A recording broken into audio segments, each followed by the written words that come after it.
As some of you may have noticed, it's the World Cup. Who would have thought it? So we thought, as trailed at the end of our last episode, that we would do a World Cup special. We're actually recording this on Tuesday evening. So a little home team known as Scotland has already played and won their first match. Sadly, we don't have any Scottish... Oh, we do. We do have a Scottish supporter here. Scott. Well done, Scott. You see, the English are cheering on for Scotland, you see. As they should do. Just as we expect you to cheer us on tomorrow night, Scott, when England play. Of course. I'm joined tonight by Scott Forbes of the Forbes Film and TV Review on Facebook, the Reverend Andy Godfrey from Pure 247 Radio, and also author of Confessions of a Christian Film Critic, the #1 best-selling film book on Amazon, so I hear.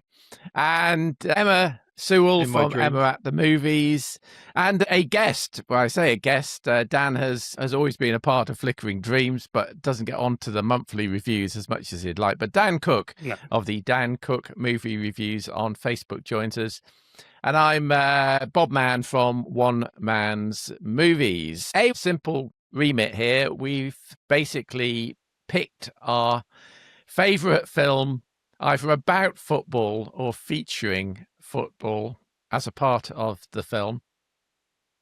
And now, I'm not the world's greatest football fan. I've not actually seen any of the World Cup matches yet. In fact, I'm seeing The Dark Knight tomorrow night when England are playing, but I will be catching it. Yeah, I know, Andy. I will be catching it on catch up a little bit later in the evening. So we're going to start this roundup of our favourite football flicks with Emma. Emma, do you want to tell our audience what you've selected? What warm and fuzzy film have you selected? Well, you know me, I have to pick something that's going to make you all shake your head. And I do love a sport movie, but somehow I have seen barely any actual football, soccer movies. So I've picked She's the Man from 2006, teen rom-com that's very loosely based on Twelfth Night. Oh, is it? Yeah. And Amanda Bynes is the lead. She plays Viola, who is a soccer star, but they cancel the girls' football team, and so she takes her twin brother Sebastian's place at his school to play on the boys' team. Here's a clip. I pretend to be me. You want me to turn you into your brother? Nobody in Illyria has even met Sebastian. They wouldn't know the difference. Now, she's headed to Illyria Academy. Let's go, kick, kill! Where the men have game and the women have attitude. Hey there, pretty lady. Ew, girls with butts like mine do not talk to boys with faces like yours. What up? We're gonna be tight, bro! Seriously, how old are you? I skipped a couple grades. That's Channing Tatum I saw there with the very bare early chest. Channing Tatum. Yeah, I don't think he'd really had any big films before then. It was a couple of years before Step Up, I think. This is my, Amanda Bynes was peak right here. We got Easy A as well, and Sydney White, which I adore.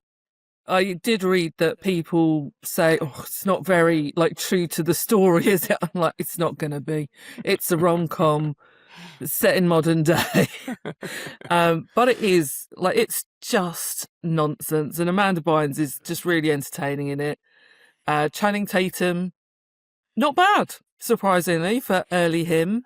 No dodgy accents like Gambit in...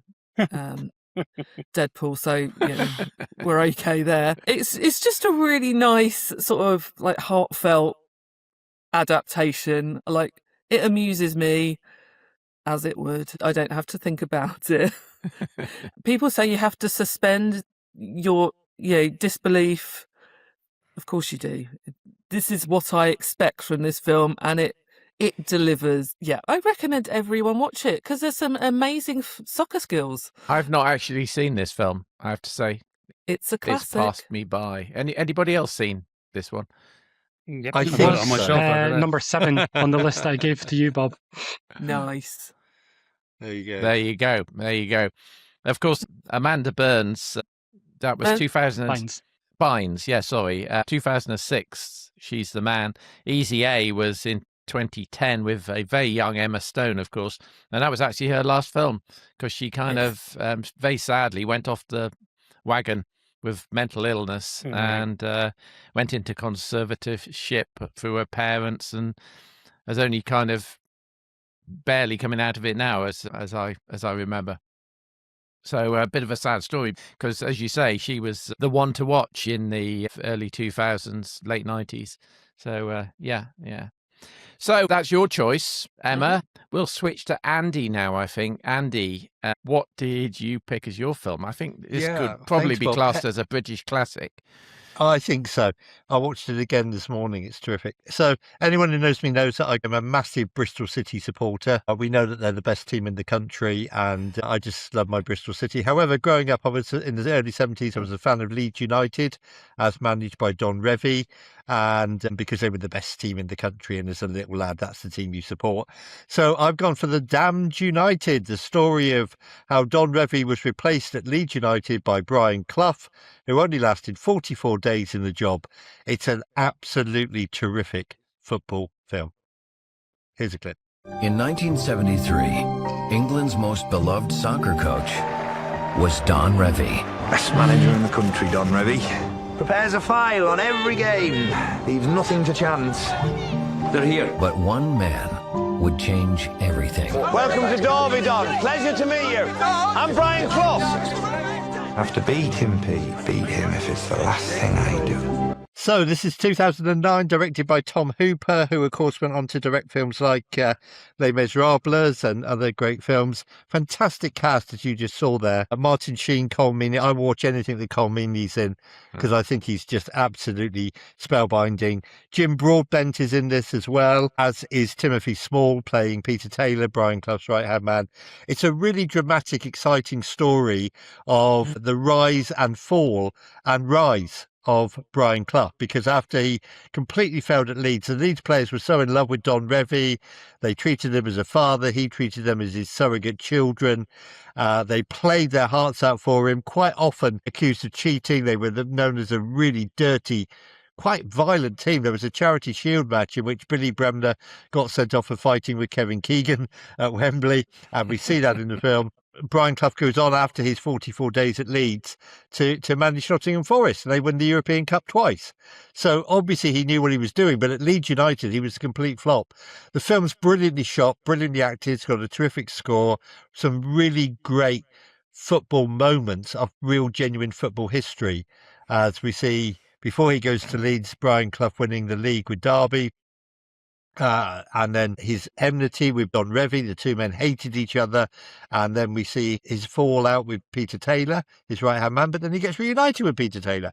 Honestly, it's a really gripping film. It's only an hour and a half, and I sat and watched it this morning and couldn't take my eyes off the screen. Some terrific, genuine football action from the period, and boy, did they play on terrible pitches back in those days.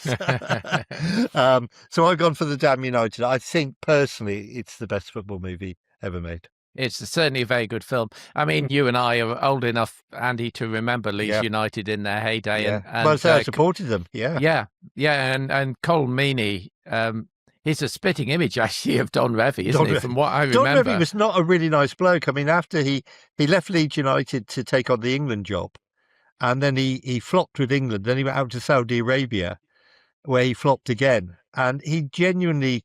all reports are that he was just not a nice character. You see him there basically ignoring Brian Clough when Leeds went to play in the FA Cup at Derby. And this was the start of their enmity between the two men.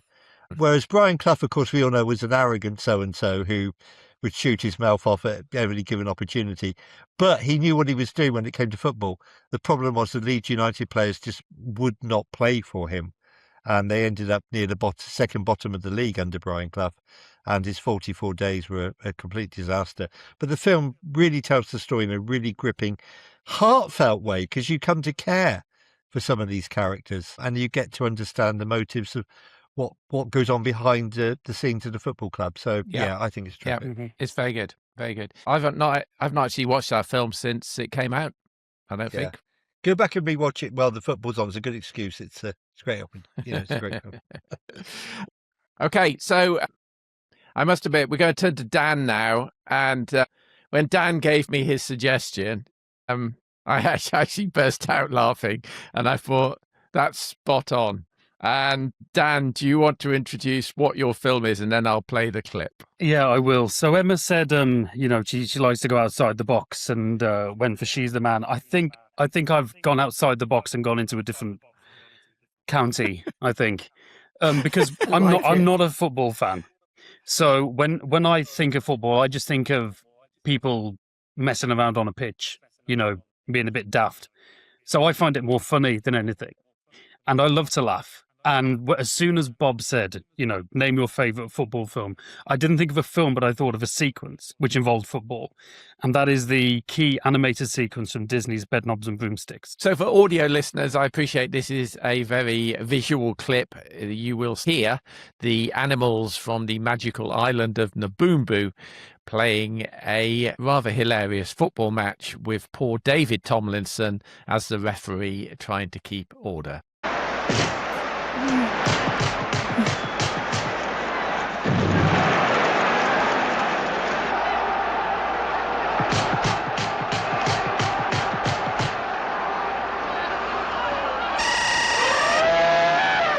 Weird sort of game they play here.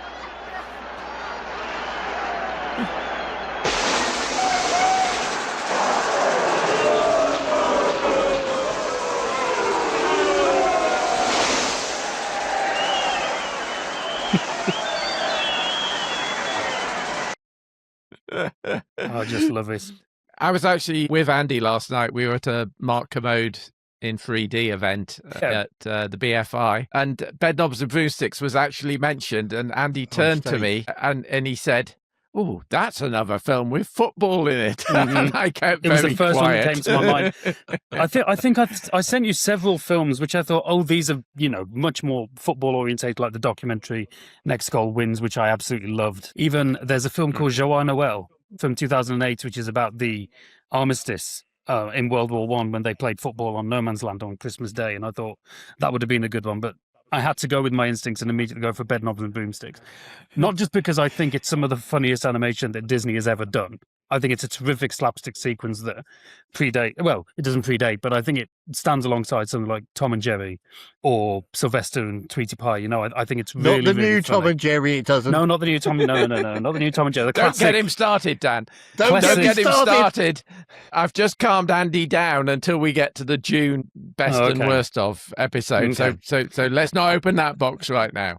But yeah, I love that sequence. I think it's so funny. The fact that they've got David Tomlinson, who was so serious in Mary Poppins, who's really the heart of that film, and he's just saying, oh yes, I used to play for England, and I used to manage Manchester United, and he just completely blags his way to refereeing this football match between a load of animals, and it's just, I just love it. I love the film. The film was a massive childhood favourite for mine anyway. I wore out that VHS tape like no other, I think, and I would always look forward the most to the sequence where they go to the island of Naboombu and play that football match. I just love it, and as I said, when it comes to football, I don't watch football, but I will gladly watch 90 minutes of a load of animals beating the living snot out of each other. Yeah, I love it. I think it's some of the best stuff that Disney ever did, and it often gets unfairly compared to Mary Poppins, but I think it's just as good as Mary Poppins.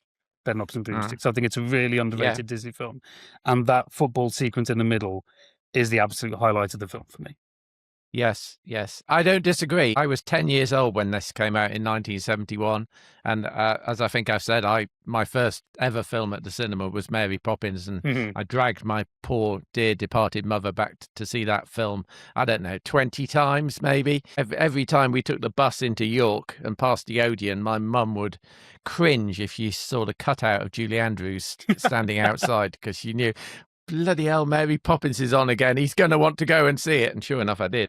But Bedknobs and Broomsticks certainly was one of my staples. And again, I saw that film at the cinema many times. I absolutely loved it. So I'm as old as you, Bob, and I saw Bedknobs and Broomsticks at the cinema as well. Yeah, it's terrific. Terrific film. So that's a very different left field choice.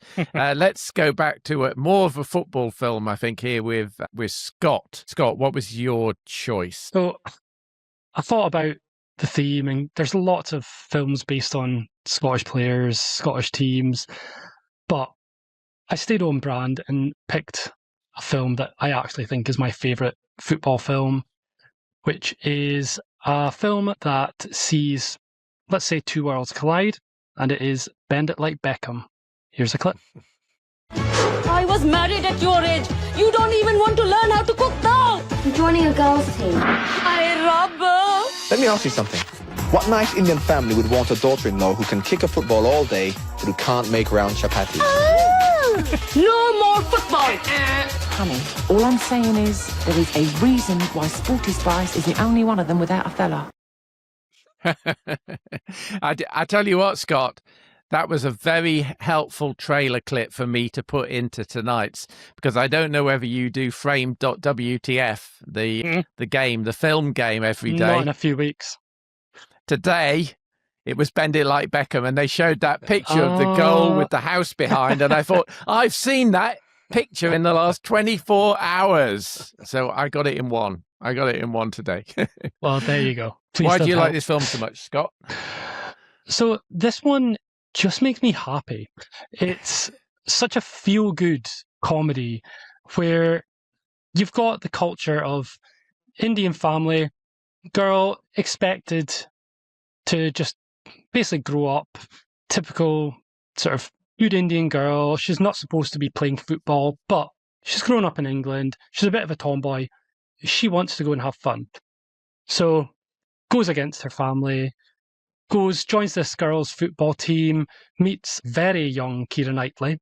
I'm pretty sure she was like 16 or 17 or something when this film came out. And then it becomes about friendship and a bit like Ms. Marvel, just to do a bit of a weird comparison, where you've got the interactions of the Indian family and the comedy of the culture there mixed with the outside world and a young girl wanting to depart and do something different from what is expected of her.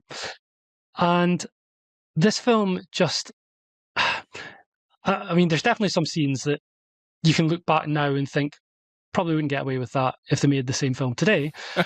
But I think it's got so much colour, vibrant music. It builds to, it's a little bit typical where almost like that High School Musical style thing, there is two different things that are going to happen on the same day and she's got to pick what's most important to her. But the back and forth that goes with a wedding and the football and mixing all the family dynamics into it, it's just one that is very easy to watch. I've probably seen it more than, I'm trying to think of all the football films I gave you. I've maybe seen Mean Machine more, but it's right up there in terms of football films that I've watched multiple times. Yeah, I just think it's a film that is easy to watch that gives me joy every time I watch it. Good. And once again, it's not a film I've seen since probably it came out, and that's 24 years ago. Doesn't that make you feel old? God, it must make Keira Knightley feel old, I tell you what. Yeah, it's very good. And Parminder Nagra, who plays effectively the lead opposite Keira Knightley. Yeah, from ER. Yeah, she went on to do ER off the back of this, and she was fantastic, I thought, in ER. Hasn't done a tremendous amount since, which is a bit of a shame, but yeah. I think so.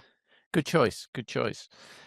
Okay, so we're round to my choice, and once again, Andy managed to predict what my choice would be, because this is a bit of a guilty pleasure. It's not a good film, I have to say. It is not a good film. Yes, it is. And I went on Just Watch to look where I could see it again, and I saw it was on Sky, or actually Now TV, as I've got.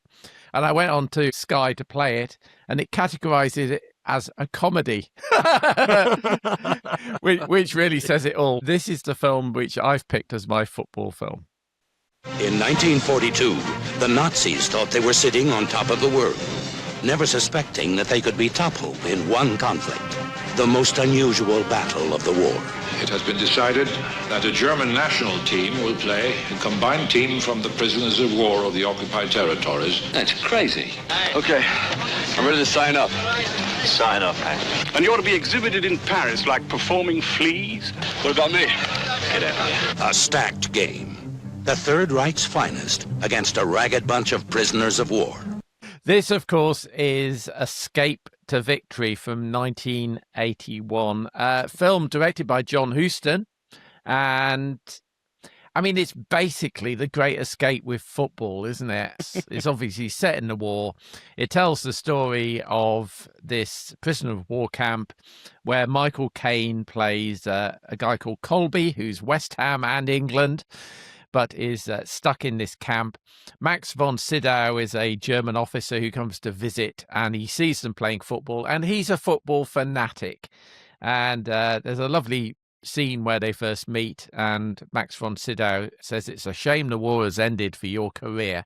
And Michael Caine goes back in his true style and says, "Interrupted," and that's it. It is very much like The Great Escape. Even the opening titles remind you very much of The Great Escape, with a vehicle driving through allegedly the German countryside. It was actually filmed in Budapest.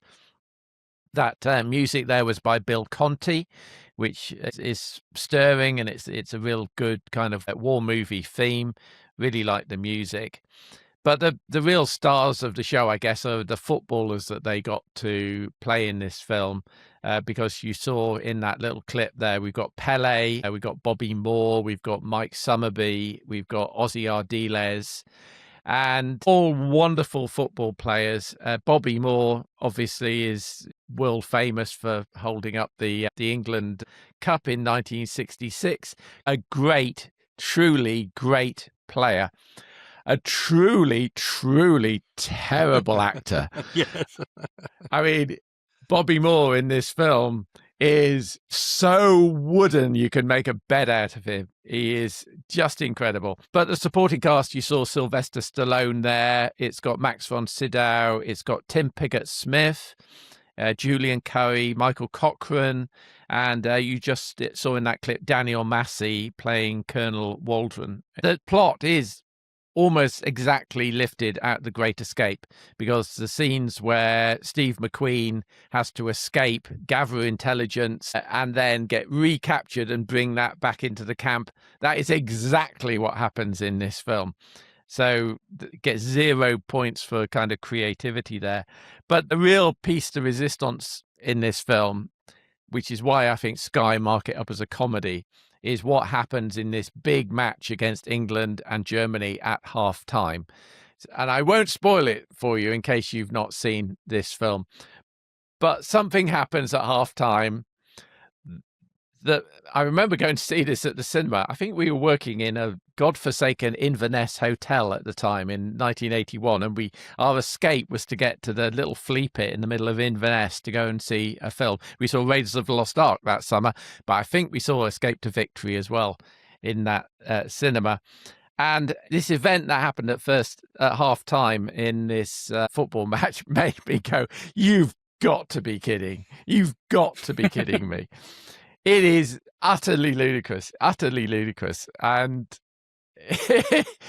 but it makes it such a bad film. It's a good film in my book. Sadly, the film was not a great success. I took a look at the budget and the box office. It had a $10 million production budget, which was quite a lot for 1981. It barely scraped that back without any profit or marketing dollars, so it wasn't great. I will pitch over to you a glaring error, a glaring football historical error about this film.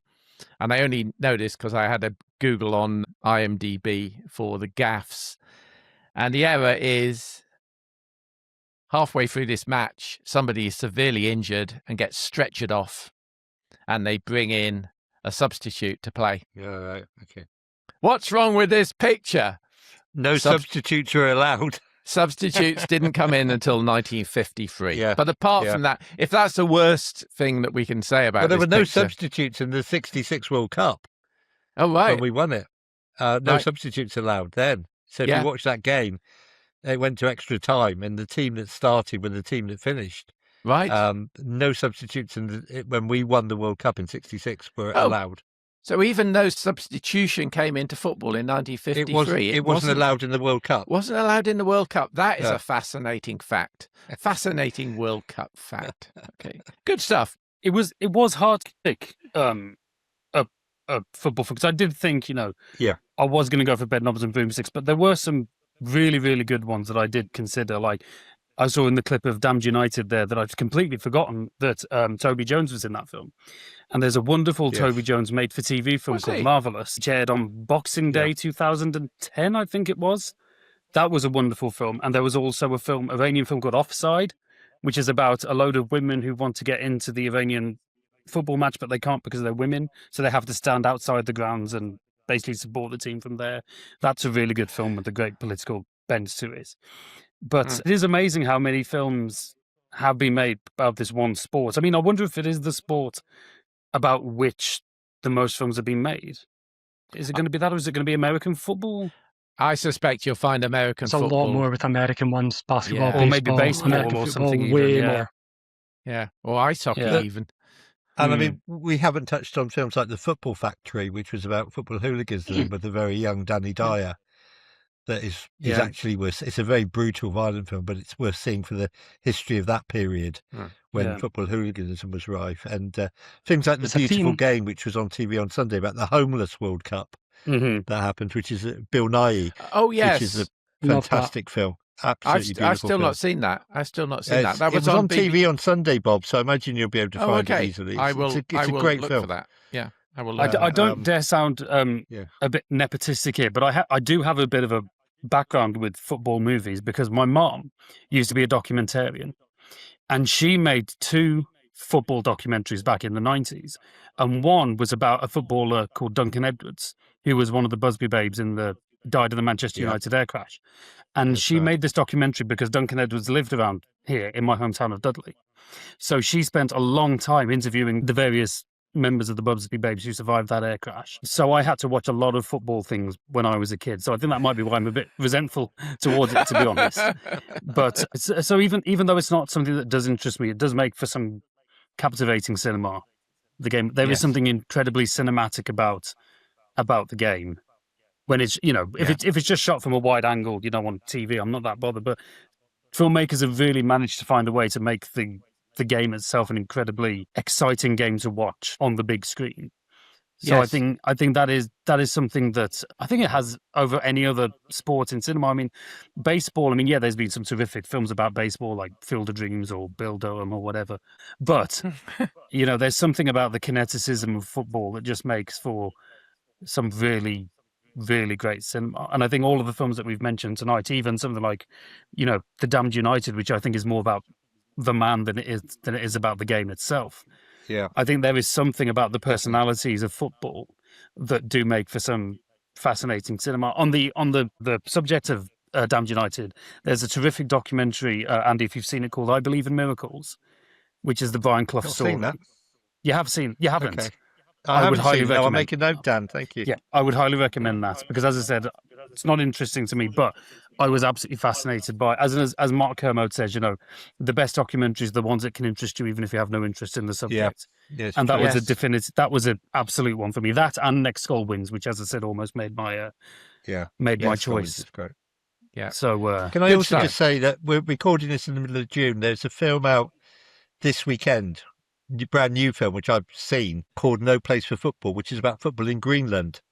And due to the weather conditions in Greenland and the situation there, there are only 8 teams and they play their season over the course of 1 week. There's a great moment where the team that we're following have to fly to the far north of Greenland, and they're on 2 different planes, and one of the planes gets delayed, and they have to start the game with 10 players because there are 11 players on the other plane. It's called No Place for Football. It's out this weekend, and Greenland have applied many, many times to FIFA to join FIFA, and therefore to be able to play in the World Cup, etc. And FIFA keep denying them. They will not let Greenland in. I wonder why that could be. I wonder why. It's just so small, the country. It's just 8 teams. But honestly, if you get a chance, it's brand new. It's out this weekend. It's called No Place for Football. Thank you for that, Andy. Right, that's our Flickering Dreams special on football films. It's a nice tight little half an hour, which is good. We will be back in 2 weeks' time-ish with our review of the best films of June 2026, which might be an interesting one because there's been some bloody good films out in June 2026. But until then, my thanks to Emma, to Scott, to Andy, and particularly to Dan Cook for joining us this time on Flickering Dreams. Thank you for having me. And we will see you again soon. Bye, folks. Bye. Come on, England. Bye. Come on, England! I'd wave my St. George's flag if the fascists hadn't stolen it. When Escape to Victory came out on DVD, they sold it with the St. George's flag. Yeah, that was good. Yeah. As in the packaging. All right, guys. Thanks very much. See you soon. Bye. Take care, guys. Bye-bye. Thank you so much for watching or listening to Flickering Dreams. Don't forget you can watch the video version on either YouTube or Spotify and listen to the audio version on all major podcast platforms. And don't forget to subscribe to receive future episodes direct to your inbox. And please write to us with your views on movies that we've talked about at letters@flickeringdreams.com. We'd love to hear from you.